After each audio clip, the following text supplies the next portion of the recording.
Motivasi itu sangatlah bermanfaat karena sebuah motivasilah yang akan merubah segala bentuk yang ada di dalam pikiran Anda. Maka mendengarkan motivasi itu sangat banyak manfaatnya. Maka dengarkan motivasi dari saya ini. Tetapi sebelum Anda memulai video ini, jangan lupa mendukung channel ini dengan cara subscriber karena subscriber itu gratis. Ayo kita mulai.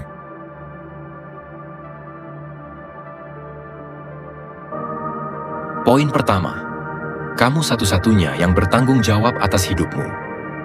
Kadang kita berharap hidup ini seperti film. Ada tokoh jahat yang bisa disalahkan, ada alur yang jelas, ada adegan klimaks yang menyadarkan segalanya. Tapi hidup bukan naskah. Dan seringnya, satu-satunya antagonis yang paling sering muncul adalah kamu sendiri. Mungkin kamu pernah bertanya, kenapa aku masih di tempat yang sama? Lalu pikiranmu dengan cepat mencari kambing hitam. Orang tua yang terlalu menuntut, teman yang tidak mendukung, keadaan yang tidak adil, atau sistem yang bikin susah naik. Tapi kalau kita jujur, bisa jadi bukan itu. Bisa jadi kamu memang belum berani mengambil tanggung jawab sepenuhnya. Dan ini yang sering tak terlihat. Ketika kamu menyalahkan orang lain, kamu secara tidak sadar menyerahkan kendali hidupmu pada mereka.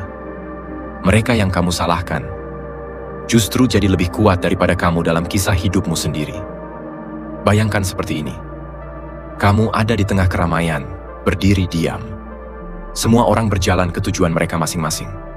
Tapi kamu sibuk menunjuk ke kiri dan kanan. Menyalahkan arah angin, menyalahkan jalan yang rusak, menyalahkan orang yang lewat di depanmu. Padahal satu-satunya hal yang harus kamu lakukan adalah melangkah. Masalahnya, melangkah artinya menerima bahwa kamu bisa jatuh. Dan sebagian dari kita lebih nyaman disalahkan daripada menerima kenyataan kalau kita pernah salah langkah. Ada istilah yang menarik, learned helplessness. Ketika seseorang terbiasa merasa tak berdaya karena sering gagal atau terlalu sering dibantu, akhirnya mereka berhenti mencoba. Mereka mulai percaya bahwa hasil hidupnya ditentukan oleh dunia luar, bukan dirinya sendiri. Padahal, seperti yang pernah dikatakan seorang filsuf, kamu tidak bisa mengendalikan dunia. Tapi, kamu selalu bisa memilih bagaimana kamu merespons dunia. Dan dari situlah kebebasan dimulai. Tapi jujur saja, menerima bahwa semua ini tergantung padamu memang tidak nyaman. Tidak ada lagi tempat bersembunyi. Tidak ada lagi alasan menyalahkan. Kamu harus menanggung pilihanmu. Baik atau buruk. Dan itu berat, tapi itu juga indah. Karena ketika kamu sadar bahwa hidupmu sepenuhnya adalah tanggung jawabmu, kamu berhenti menjadi penonton. Kamu mulai menulis ulang skripmu sendiri. Bukan menunggu alur berubah, tapi menciptakan alur itu. Beberapa orang merasa konsep ini terlalu keras. Bukankah kita hidup dalam masyarakat yang saling terkait? Tentu. Tapi saling terkait tidak berarti saling menggantungkan. Menghargai koneksi sosial tidak pernah berarti melupakan peran pribadi. Kadang kita diajarkan untuk selalu minta restu, selalu konfirmasi, selalu menunggu validasi. Padahal, kalau kamu menunda satu langkah hidupmu hanya karena takut tidak disetujui, kamu sedang menyerahkan arah hidupmu kepada opini yang bisa berubah sewaktu-waktu. Dan ini bukan tentang jadi egois. Ini tentang jadi dewasa. Tanggung jawab bukan berarti kamu harus sempurna. Tapi kamu harus jujur bahwa apapun yang kamu alami, kamu punya bagian di dalamnya. Bahkan dalam hal-hal yang kamu rasa kamu tidak pilih. Misalnya kamu terjebak dalam pekerjaan yang tidak kamu suka. Kamu mungkin tidak pilih pekerjaannya. Tapi kamu tetap yang bertahan. Atau kamu merasa stuck dalam hubungan yang toksik. Kamu mungkin tidak memulai pola buruknya, tapi kamu juga yang memilih diam. Dan ya, kadang diam itu bukan tenang. Diam itu bisa jadi takut. Takut kehilangan, takut berubah, takut sendirian. Tapi ketakutan itu juga milikmu. Dan menghadapi itu, tanggung jawabmu. Kalau kamu bisa bicara ke dirimu 5 tahun lalu, hal pertama yang akan kamu katakan mungkin bukan, kenapa kamu ngikutin orang lain? Tapi, kenapa kamu nggak dengar suara hati kamu sendiri? Itu suara kecil yang kamu abaikan karena terlalu sibuk menyesuaikan diri. Terlalu sering bilang, yang penting nggak bikin masalah. Padahal, kadang masalah terbesar justru datang saat kamu tidak jadi dirimu sendiri. Kamu tidak perlu mengubah segalanya hari ini. Tapi kamu bisa mulai dengan satu hal kecil. Berhenti menyalahkan. Bukan karena semua salahmu, Tapi karena dengan menerima bagianmu, kamu mengambil kembali kendali itu. Seperti yang kita bahas sebelumnya, menunda adalah bentuk pengkhianatan kecil terhadap potensi diri. Maka menyalahkan adalah bentuk pengkhianatan besar terhadap harga diri. Tapi tenang, kamu masih di sini, masih bernapas, masih bisa memilih. Dan pilihan itu akan selalu ada. Setiap pagi, setiap jam, setiap detik. Jadi kalau hari ini kamu masih ragu, tarik napas, dengarkan baik-baik. Kamu, satu-satunya, yang bertanggung jawab atas hidupmu. Poin kedua, dahulukan disiplin, bukan perasaan. Kita seringkali tahu apa yang harus dilakukan, tapi tahu tidak selalu berarti mampu. Dan mampu tidak selalu berarti mau. Kamu pernah merasakannya. Jam sudah menunjukkan waktu mulai. Tugas di depan mata. Waktu luang tersedia, tapi kamu tetap duduk diam. Bukan karena tidak tahu harus apa, tapi karena kamu sedang tidak ingin. Dan disitulah perasaan mulai mengambil alih. Perasaan ingin rebahan dulu sebentar. Ingin buka media sosial 5 menit saja. Yang entah bagaimana, berubah jadi 5 jam.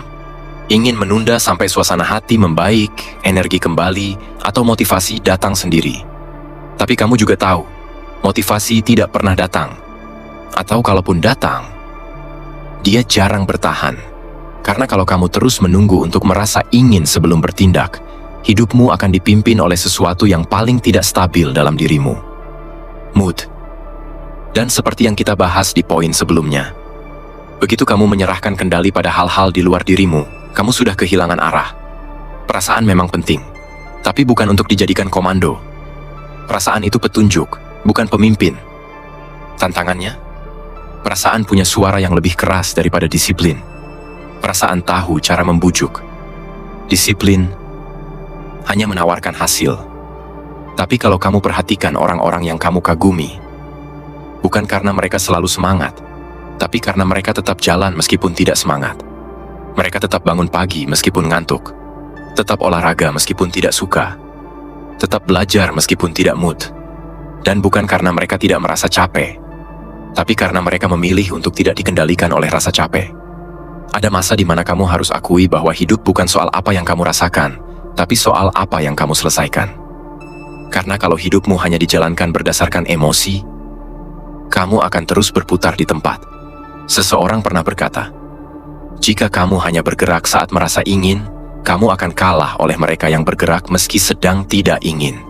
Dan itu bukan motivasi, itu fakta. Coba pikir baik-baik. Apa yang akan terjadi kalau selama 7 hari penuh kamu menjalani hidup hanya berdasarkan perasaan? Kamu bangun hanya kalau kamu merasa semangat. Kamu kerja kalau lagi happy. Kamu makan sehat kalau mood. Kamu belajar kalau terinspirasi. Apa yang akan tersisa? Mungkin kacau. Bukan berarti kamu tidak boleh merasa. Tapi kamu tidak bisa menunggu semua terasa tepat untuk mulai.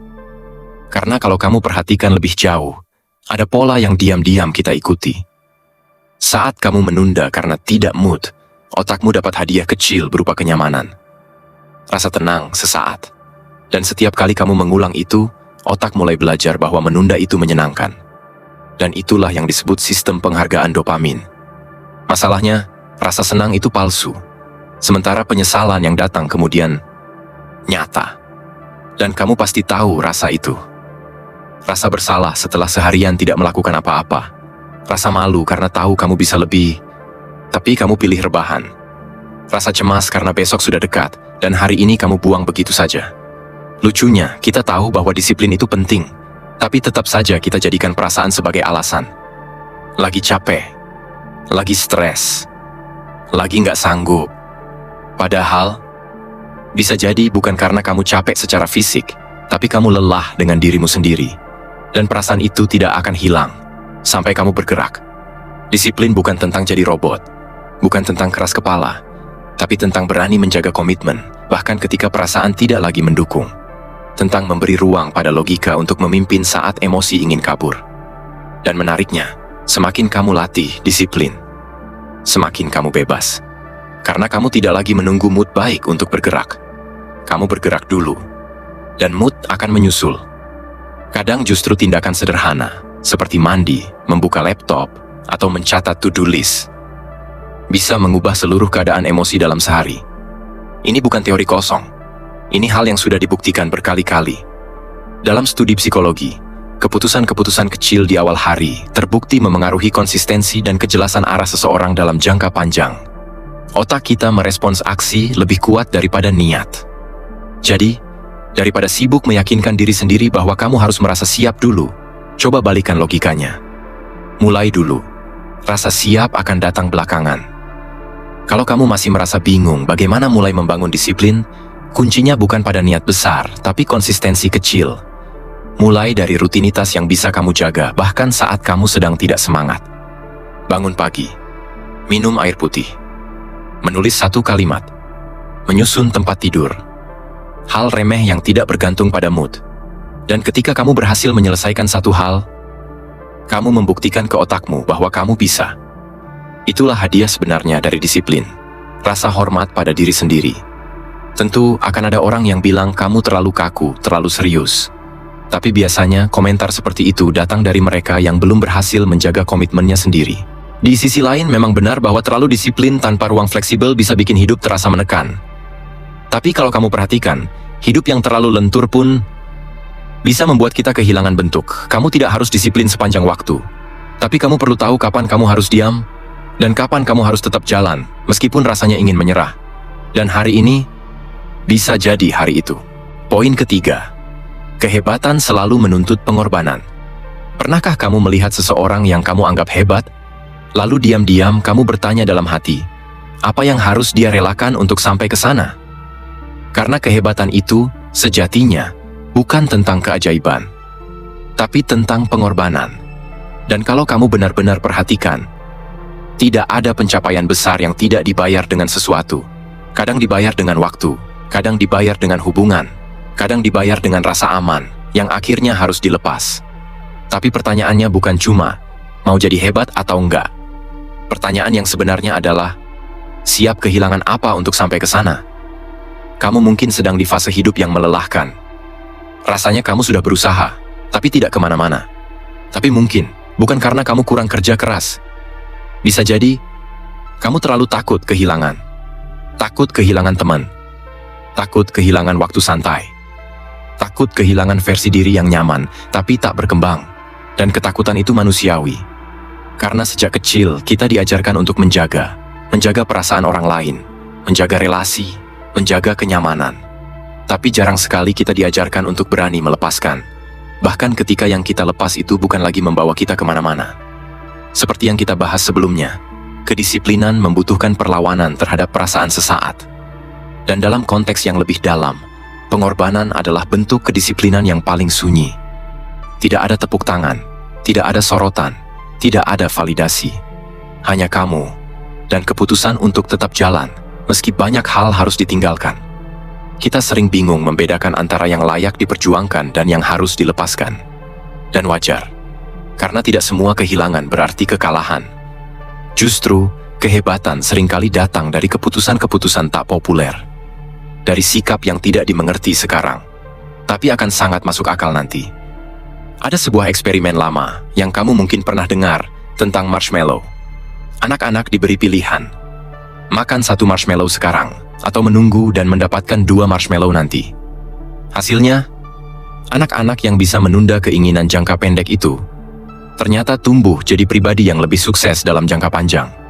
Kenapa? Karena kehebatan itu bukan soal kecepatan, tapi soal kemampuan menahan diri. Dan sekarang pertanyaannya jadi lebih personal. Apa marshmallowmu? Apakah itu waktu bersantai yang kamu genggam terlalu erat? Lingkaran sosial yang selalu kamu ikuti meskipun kamu tahu mereka menarikmu ke bawah? Atau zona nyaman yang kamu bangun bertahun-tahun, tapi diam-diam kamu tahu? Itu jadi batasmu? Kamu tidak harus meninggalkan semuanya sekaligus. Tapi kamu perlu jujur. Ada hal-hal yang tidak bisa dibawa kalau kamu mau naik level. Dan bukan berarti kamu harus jadi mesin. Bukan berarti kamu harus kehilangan sisi manusiawi. Tapi kamu perlu tahu, tidak semua yang kamu lepaskan akan membuatmu kehilangan. Kadang, kamu justru menemukan dirimu yang sebenarnya dari sana. Tapi di sisi lain, terlalu memuliakan pengorbanan juga bisa jadi jebakan. Bisa jadi kamu terjebak dalam siklus kerja tanpa arah, mengejar sesuatu tanpa tahu kenapa, Mengorbankan diri hanya karena takut terlihat lemah. Itu bukan kehebatan, itu pengabaian. Maka penting untuk tahu apa yang layak dikorbankan dan untuk siapa. Karena pengorbanan yang tidak disertai kesadaran akan berubah jadi penderitaan. Jadi, langkah pertamanya sederhana. Tanyakan pada dirimu, apa yang paling sulit kamu lepaskan? Padahal kamu tahu itu sudah tidak membawa apa-apa. Dan apa yang kamu tunda, padahal kamu tahu itu adalah jembatan menuju versi terbaikmu. Jangan tunggu semuanya jelas, karena seringnya kejelasan datang setelah kamu melepaskan. Kadang kamu harus membiarkan sesuatu jatuh untuk melihat apa yang benar-benar pantas dipertahankan. Bayangkan dirimu 10 tahun ke depan, duduk menatap versi dirimu hari ini. Apakah kamu akan berkata, "Terima kasih karena sudah berani kehilangan"? Atau justru, kenapa kamu tidak berani bilang cukup saat kamu tahu itu tidak lagi pantas diperjuangkan? Kita hidup di dunia yang mendorong kita untuk punya banyak. Tapi kehebatan tidak dibangun dari banyak, tapi dari berani memilih yang penting dan meninggalkan yang tidak. Dan saat kamu berani menolak hal-hal yang tidak selaras dengan tujuanmu, saat itulah kamu sedang menyusun jalurmu sendiri. Jalur yang mungkin sepi, tapi juga sangat personal. Di titik ini, kamu mungkin merasa sendiri.